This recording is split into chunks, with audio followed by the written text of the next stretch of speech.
The following is produced by 5 Star Productions USA, which is solely responsible for its editorial content. Today, being a parent means many things. It's taking responsibility for the most precious gift in the world, our children. Today, we'll look at how to guide your children toward good TV programs and find out how your newspaper can be an important teaching tool. We'll take a look at a special program designed to prepare students to build and support computer networks. And we'll look at how hobbies, from boating to collecting trading cards, can combine fun and learning. And just when it feels like there's not another moment in the day, we'll show you some convenient ways to combine tender, loving care and nutrition. All coming up on Parenting in the 90s and Beyond.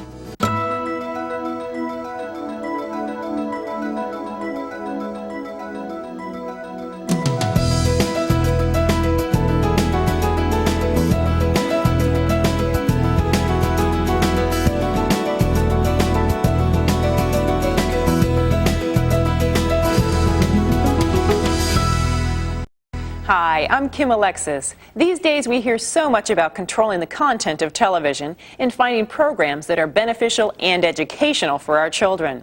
Today's first story takes a look at how we can steer our children toward good family television.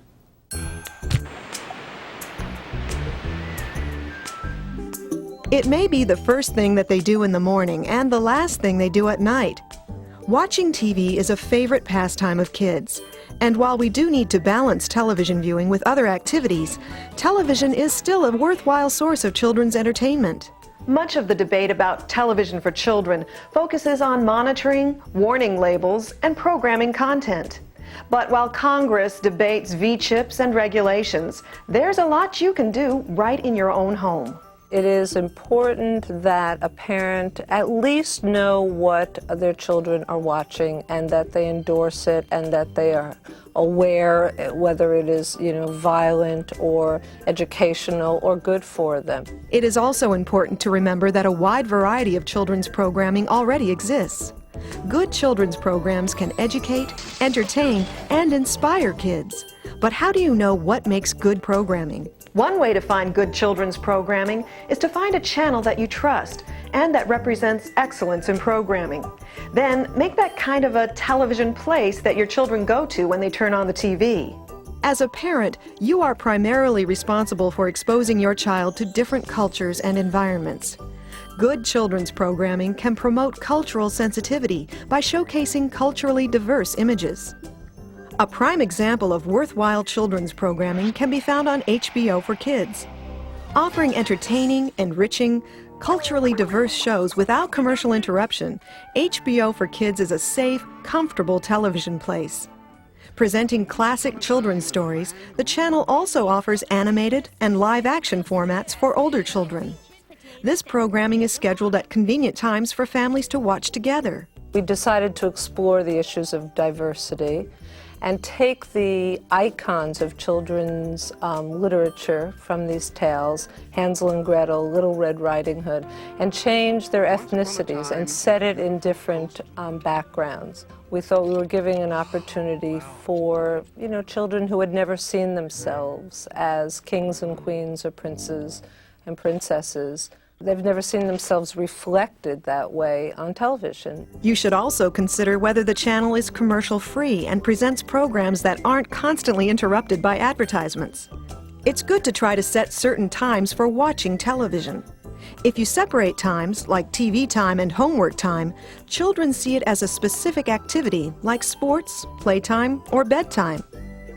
Finding something that you can sit down and enjoy watching with your kids helps promote family time and the sharing of ideas. If you can do a program that appeals to both a parent and a child, you've accomplished a lot, and it is something we try and do at HBO.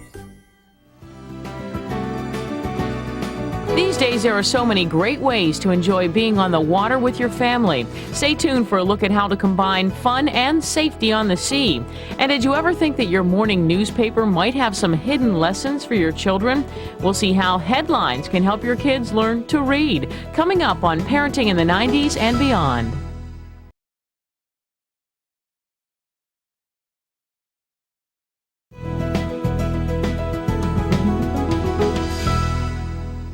Boating is a pleasure that the whole family can enjoy, but it's also important to learn watercraft safety and etiquette when you're on the water with kids. Let's take a look at how to have fun making waves while following the rules of the waterway.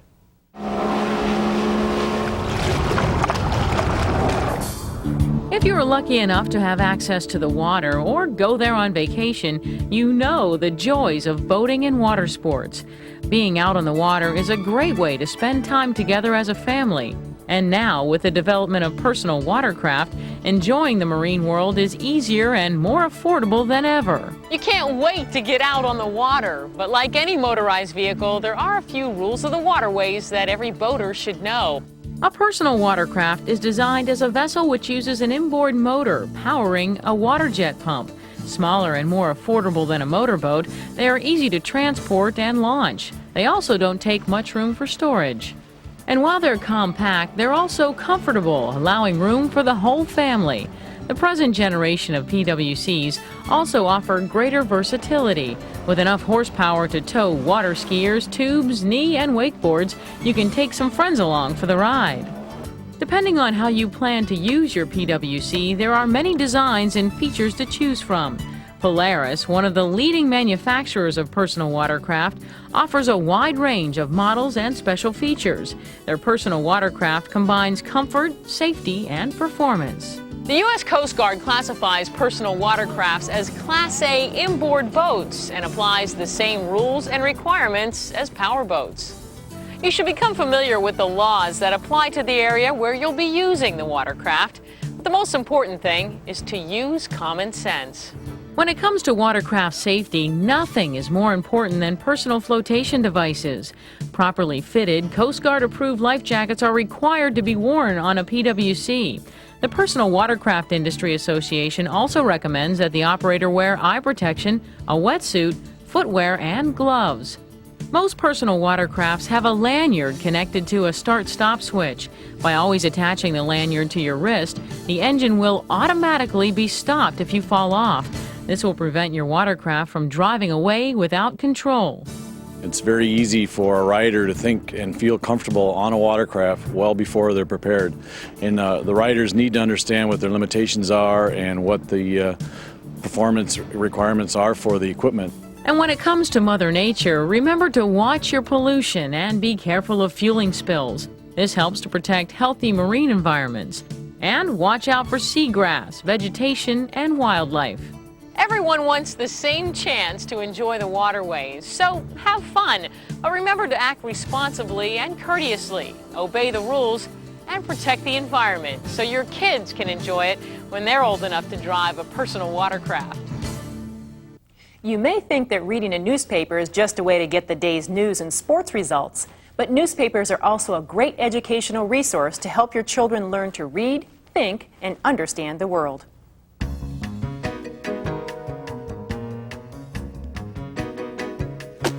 Your morning cup of coffee and the newspaper. It's an American tradition. Breakfast and the paper, that daily dose of news, weather, and sports results. But beyond the black and white print, your newspaper offers a lot more than just news. Newspapers offer a wonderful opportunity to promote reading and literacy. Every day, right there in front of your nose, you've got a great tool to help your kids learn to read and stay interested in reading. So next time you're about to check out the sports page, think about these stats. Over 100 million adults read newspapers daily. That adds up to millions of opportunities to encourage good reading habits for children. Every day of the year since I was a child, I've read everything I could for news, information, and entertainment. If you want to give your children a great start, read to them from the time they're toddlers. That's what my parents did for me. Every day there are over 65 million newspapers sold in America. That's what this system is all about, Turner says. Accessible and inexpensive, reading the newspaper with your children stimulates their knowledge of the world and their ability to get information. Find a story that you think will interest your child and take a moment to read it with them. If they are pre-literate, you might read it to them. If they are readers, help them read the article and take time to talk about it. You might find that the breakfast conversation takes on a whole new meaning. Reading the newspaper with your child is quality time spent. It also enables them to learn about current events and it helps them to enhance their vocabulary, word recognition, their reading comprehension, and you get to explain to them what's really going on in the world so that you're sure they understand it. In the classroom, newspapers are an easy, cost-effective way to build educational skills and provide curriculum material. Since they can be adapted for different grade levels, cut, marked, clipped, and pasted, they fill a broad range of curriculum needs. Helping to support the benefits of newspaper reading, nonprofit groups like the Newspaper Association of America and its foundation, which is dedicated to newspaper and education programs, focus on issues that affect our future and the importance of educating our children. I'm Tabitha Soren, and I make a habit of reading a newspaper every day. After all, knowledge is power. One of the things I've learned as a reporter is that what you don't know can hurt you. A lot of what you don't know can be found in the paper. So encourage your children to read and keep up with the world through newspapers, books, and magazines. Maybe you thought that baseball trading cards were just a hobby. Well, they're also a great way for kids to learn organization and responsibility. And when you're looking for a special way to combine nurturing, nutrition, and convenience, bagels are a wholesome treat. Coming up on Parenting in the 90s and Beyond.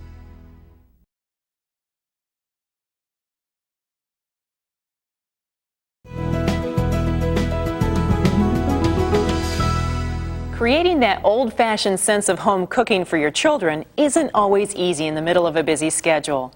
But with a little creativity and planning, you can find some convenient and wholesome ways to fill their tummies and warm their hearts.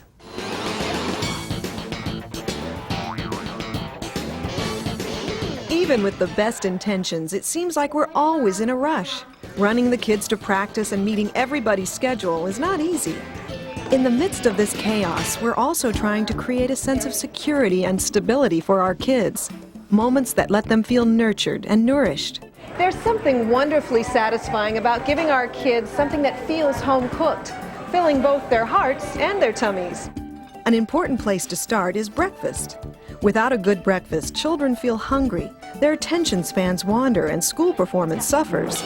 So what are some good choices on those mornings where everyone seems to get out of bed long after the alarm clock?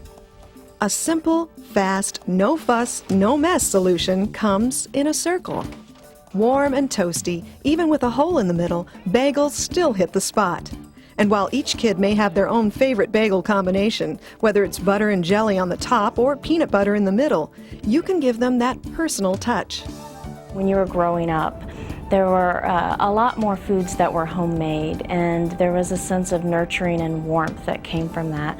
We don't have the time to do that today, and so one of the things that you can do if you're trying to recapture that feeling is use things like bagels, which offer some of the warmth and the sense of a home-baked food, but without the hassle. Bagels have a long history and a place on contemporary society. Brought over from Europe, they first gained popularity in places like New York, where they were baked fresh daily. The Lender family, one of the pioneers in the bagel business, started their company in the early 1920s. As supermarkets began to replace mom-and-pop stores, the Lenders began to sell their bagels in grocery stores in the 1950s. As family bakers, they understood the growing need of families to find fun and healthy foods for their children. Water-boiled and hearth-baked, Lender's bagels can be found in the bread aisle, the dairy case, and in the freezer section. Whether fresh or frozen, they offer the convenience of being in your own pantry or freezer, ready to use when you haven't got a moment to spare. Lunch is also a great time to give your kids a little extra taste twist. The crisp outside and chewy inside and just plain fun-to-hold shape of a bagel can really round out breakfast, snack, or lunchtime. So while your life may be frantic and fast-paced, you still have time to give your kids some old-fashioned, tender, loving nourishment. Just take some time to plan and you can create a whole new circle of warmth and caring. Oh, and don't forget to save one for yourself. The timeless hobby of trading cards is something that can offer hours of fun and entertainment for your kids. But while they're completing their collection of their favorite team, they're also learning new skills and concepts. Let's take a look.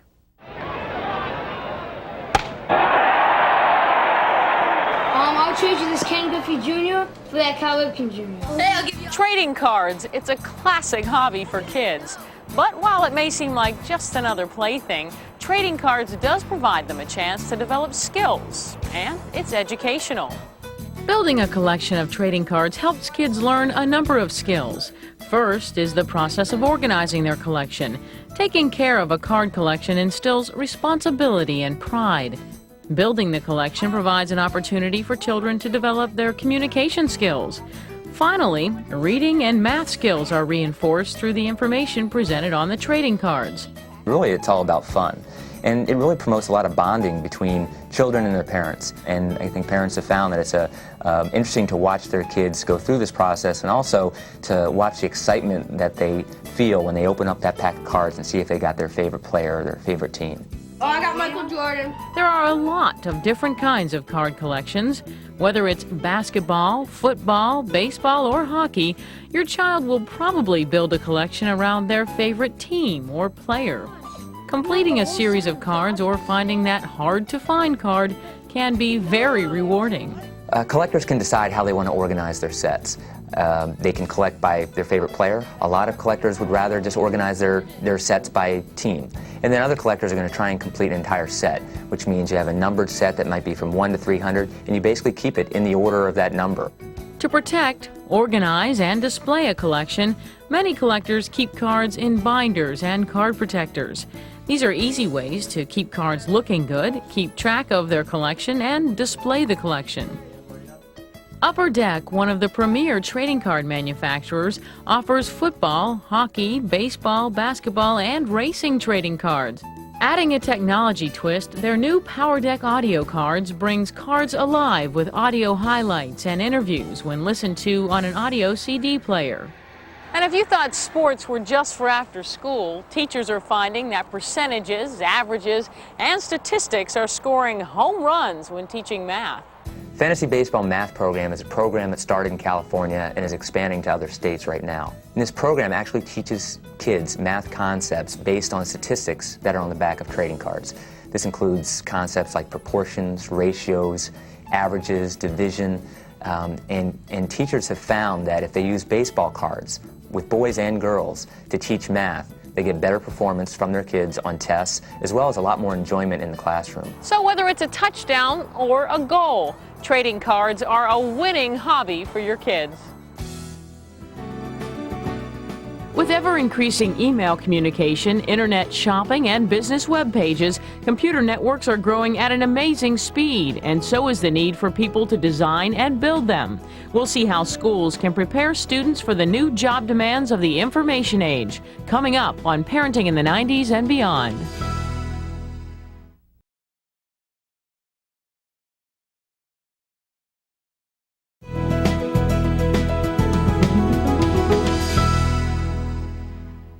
Email, the internet, web pages. Today, computer networks have revolutionized the way we do business, and the demand for trained technicians is growing faster than you can sign on. Let's look at how schools can prepare students for the cyber future. Cyberspace. The way the world does business is changing every day. Using internet and computer technology, we bank, buy books, schedule travel, and manage corporations through global cyberspace. And linking it all together is a complex system of computer networks. But the challenge today is not only how to use computer technology, but also to find skilled technicians to design, build, and maintain those networks. Like the early industrial revolution, today's technology revolution is growing faster than the skilled workforce needed to support it. In a time when high-paying jobs are hard to come by, there are nearly 350,000 unfilled technical positions in businesses and other organizations. With access to information on the internet as important today as electricity and basic phone services, there's an ever-increasing demand to find trained workers to build and support computer networks. Today, nearly 70% of companies using technologies say they cannot find skilled information technology workers. Responding to the need for trained information technology workers, Cisco Systems, the worldwide leader in networking for the internet, developed the Cisco Networking Academies. The academies teach high school and college students how to design, build, and maintain computer networks capable of supporting national and global organizations. The curriculum also stresses the importance of basic reading, writing, and math skills. With over 150 academies in the 18 states, the program will expand nationwide over the next year. Sometimes called the shop of the 21st century, teaching technology skills is similar to the classes that were used in the 50s to prepare students for jobs in the auto industry. Only today it applies to the information industry. And while the content has evolved, so has the concept of teaching these skills. Today's courses strive to stimulate an interest in science and technology, not only as a stepping stone to excellent jobs, but to lifelong learning. Certainly the first step in preparing students for the information age is to expose them to it. Many students are being exposed either in the school, at home, at a library, to the capabilities of the network and the availability it provides to information worldwide. So the next time you want to sign on and surf the web, think about all the people and jobs involved in creating and managing those systems. Then ask your kid if they might just consider hooking up your modem or designing your home's local area network. If you've ever tried to count the number of times your kids say mom in a day, you'd probably give up at about 1,000. But then again, there's a special ring to the word. And you know it's a very special role you play in their lives. I'm Kim Alexis. We hope we've answered some of your questions today. For more information about anything we covered in our show, visit our website at vstar.com and join us next time on Parenting in the 90s and Beyond.